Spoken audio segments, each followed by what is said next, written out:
Allora, stavamo parlando di fibra ottica, una infrastruttura fondamentale anche per la connettività, l'economia digitale nel nostro paese. Qual è la situazione al sud? Abbiamo Francesco Nonno, direttore della regolamentazione affari europei di Open Fiber. Grazie per essere con noi. Grazie a voi, buona giornata a tutti.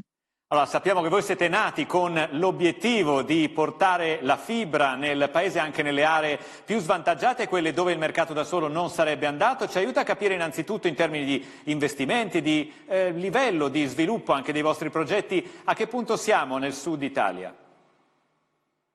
Allora, premettiamo che Open Fiber è una realtà nata nel 2016 che ha un piano complessivamente di 15 miliardi di euro per coprire a livello nazionale 25 milioni di unità immobiliari.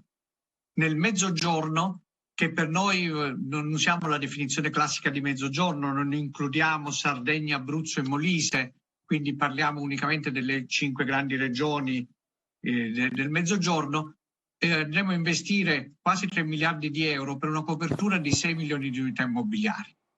Per una buona parte gli investimenti sono già realizzati, abbiamo già coperto 2,4 milioni di unità immobiliari e in particolare le grandi città del Mezzogiorno sono già molto coperte, la più coperta è Bari con una copertura del 98%, ma anche Napoli, Palermo, Catania, Lecce, cioè siamo veramente avanti su quel versante.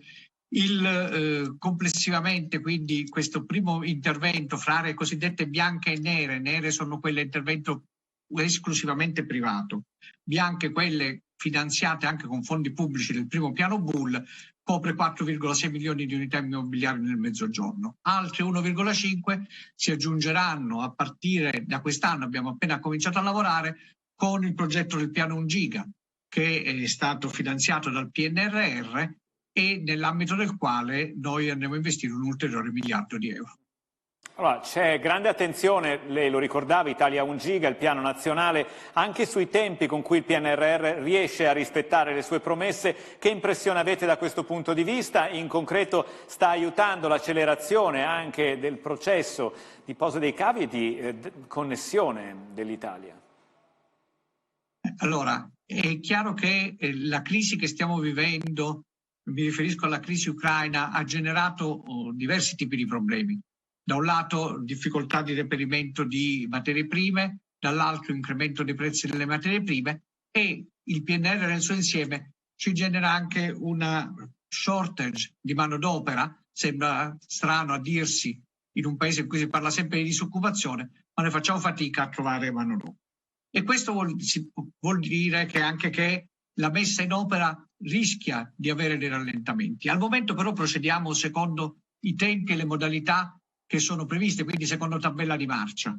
Nei prossimi mesi, anni, dobbiamo vedere quanto effettivamente si riuscirà a trasformare determinati impegni del governo, non ultimo quello di adeguare le condizioni all'incremento dei prezzi che si stanno rilevando, quanto queste cose si trasformeranno in realtà. Perché chiaramente ad oggi noi lavoriamo sull'ipotesi di un piano di costi di 1 miliardo di euro, di cui circa 600 finanziati al pubblico, ma se questi costi si incrementano in virtù di queste situazioni ci sarà bisogno insomma di rivedere e ridiscutere queste condizioni.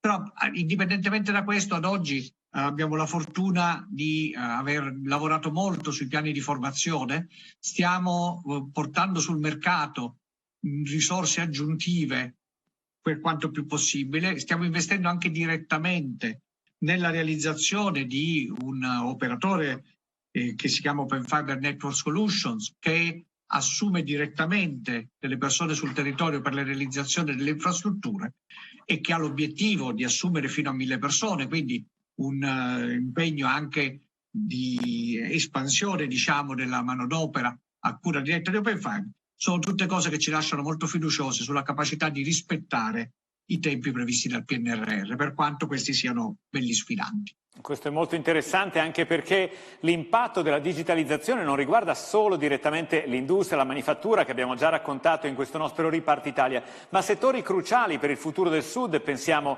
all'agri-food, pensiamo al turismo, pensiamo alla logistica, che potrebbero fare un ulteriore salto in avanti in termini di efficienza, anche di sviluppo di nuovi modelli di business. Quanto la digitalizzazione può aiutare anche questi e altri settori al Sud? La digitalizzazione è fondamentale per i piani di rilancio del Sud. Obiettivamente oggi, se parliamo di infrastrutture, l'infrastruttura digitale è più importante di quella viaria. Per sviluppare un'economia di servizi come attualmente la nostra, quello che conta è poter essere connessi e poter lavorare con altre realtà nel resto del mondo, nel resto del paese in tempo reale. Oggi nel Sud nascono le start-up perché sta arrivando l'infrastruttura digitale. Non nascerebbero se non ci fosse l'infrastruttura digitale. Questo evita alle persone di doversi trasferire, evita di doversi andare a cercare il lavoro altrove, si può portare il lavoro esattamente dove ci sono le capacità e le competenze. Nel Sud non mancano le competenze, anche se vanno ulteriormente sviluppate. Soprattutto i giovani sono pronti, bisogna fare parecchio lavoro di riqualificazione del resto della forza lavoro, ma certamente questo è l'elemento essenziale per il rilancio del Sud. Senza è molto difficile provvedere a un rilancio.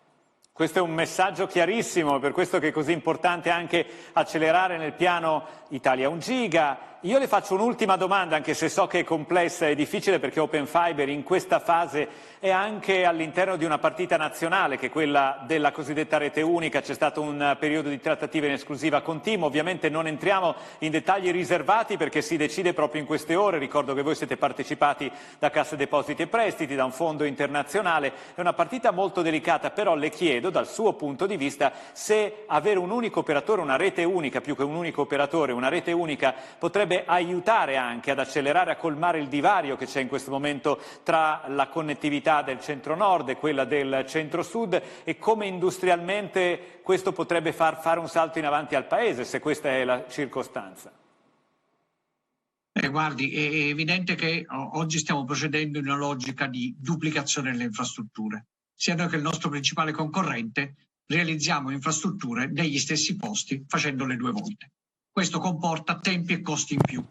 È chiaro che ridurre a un unico soggetto riduce l'infrastruttura a una sola, come succede peraltro per le autostrade, le ferrovie. Cioè nessuno viene in mente di costruire 2 autostrade per andare nello stesso posto, se ne costruisce una.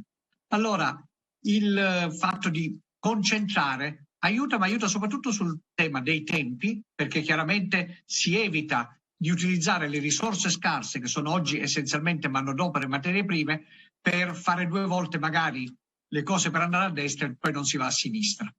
E aiuta in generale anche sul tema della redditività dell'investimento, perché come ricorda anche noi abbiamo degli investitori privati.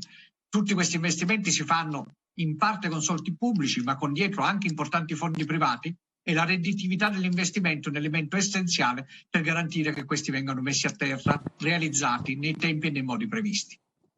Francesco Nonno, c'è anche da dire che più tardi questo avviene, meno convenienza economica c'è, perché le 2 aziende avranno posato più chilometri di cavi. Insomma, staremo a vedere che cosa succede. Noi con la nostra cronaca finanziaria ce ne occupiamo tutti i giorni, però ringrazio ancora Francesco Nonno, che è direttore della regolamentazione affari europei di Open Fiber, per averci raccontato quanto anche il digitale potrà fare per il Sud. Grazie, buon lavoro e a presto.